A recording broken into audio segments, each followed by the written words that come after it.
हवा का टैंक कहा जाने वाला अपाचे अब भारतीय सेना के बेड़े का हिस्सा है।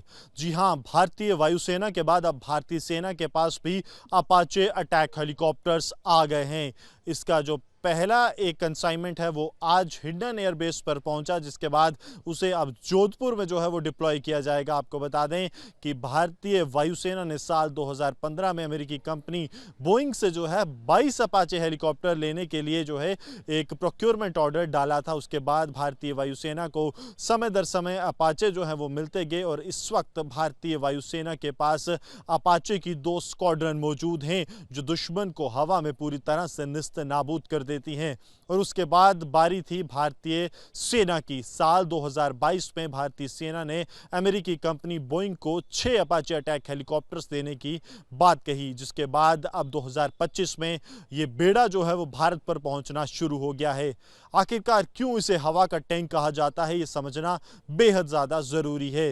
ये दुश्मन को पूरी तरह से निस्तनाबूद कैसे करता है, उसमें समझने के लिए सबसे पहले है 30 मिलीमीटर का चेन गन, यानी कि दुश्मन पर अंधाधुंध फायरिंग 30 मिलीमीटर के राउंड से जो ये अटैक हेलीकॉप्टर करता है। उसके बाद दुश्मन के पास इतना समय भी नहीं बचता कि वो अपनी मैगजीन तक लोड कर पाए, क्योंकि हवा की स्पीड से जो है वो लगातार दुश्मन पर गोलियां बरसाई जाती हैं। उसके अलावा सबसे महत्वपूर्ण है हेलफायर मिसाइल। ये वो मिसाइल है जो दुश्मन के किसी भी ठिकाने को निष्क्रिय कर सकती है और ये इतनी ज़्यादा सक्षम है कि दुश्मन के बड़े बड़े टैंक्स भी जो हैं वो इसके सामने कहीं भी खड़े नहीं दिख पाते।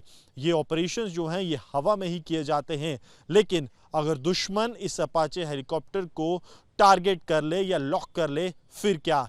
उसी में काम आता है एक लॉन्ग बो रडार सिस्टम, जो एक अत्याधुनिक रडार सिस्टम है जो कि दुश्मन की लाइन ऑफ साइट पर आए बिना ही ये बता देता है कि एनिमी यानी कि दुश्मन कहां पर है, दुश्मन क्या प्लान कर रहा है, और अगर कोई टारगेट इस हेलीकॉप्टर की तरफ आ रहा है तो ये उसकी सूचना पहले ही दे देता है, जिसकी वजह से इसे पूरी तरह से निस्त नाबूद कर पाना दुश्मन के लिए तो चुनौतीपूर्ण है, लेकिन इसके लिए दुश्मन बिल्कुल चुनौतीपूर्ण नहीं है।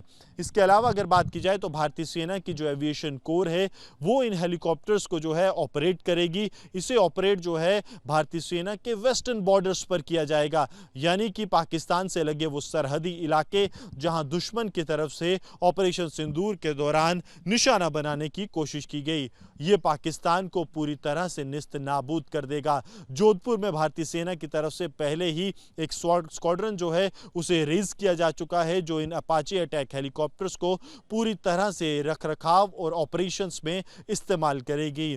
ये सामरिक दृष्टि से भी बेहद ज़्यादा महत्वपूर्ण है, क्योंकि भारतीय सेना के वेस्टर्न बॉर्डर्स पर इसकी डिप्लॉयमेंट का मतलब है कि दुश्मन को ये पता होगा कि अगर उसकी तरफ से कोई भी नापाक हरकत की गई तो चंद मिनट्स में ही अपाचे अटैक हेलीकॉप्टर पूरी तरह से तैयार होगा दुश्मन के जंगी बेड़े को पूरी तरह से निस्त नाबूद करने के लिए।